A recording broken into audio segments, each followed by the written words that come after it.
Nah, kali ini kita mau bahas saham banking khususnya BCA, yaitu laporan keuangan BCA Q1 2026. Beberapa waktu yang lalu kanal post di Instagram Story dan kita bilang bahwa kelihatannya saham-saham banking di Indonesia untuk tahun ini masih akan suram. Karena kita lihat kinerjanya yang mungkin masih belum akan rebound.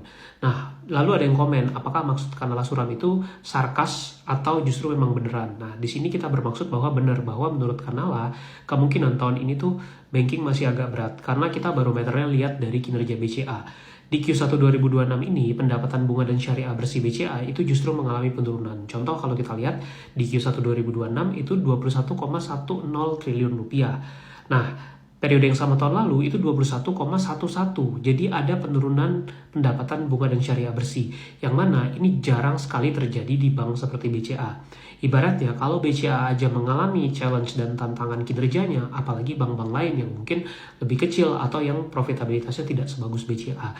Jadi itu yang pertama. Nah, kemudian kalau kita lihat juga di sini BCA ini laba bersihnya masih bisa tumbuh, itu memang cukup baik ya karena ada efisiensi yang mereka lakukan. Tapi pertumbuhan laba bersih BCA pun itu masih sangat tipis kalau dibandingkan historical beberapa tahun yang lalu. Jadi itulah alasan kenapa kita menilai bahwa banking ini masih akan berat, dan terbukti sampai dengan minggu lalu itu sampai di akhir April masih terus terjadi outflow di saham-saham banking, khususnya banking untuk blue chip. Nah, gimana dengan kinerja BCA di Q1 2026 ini?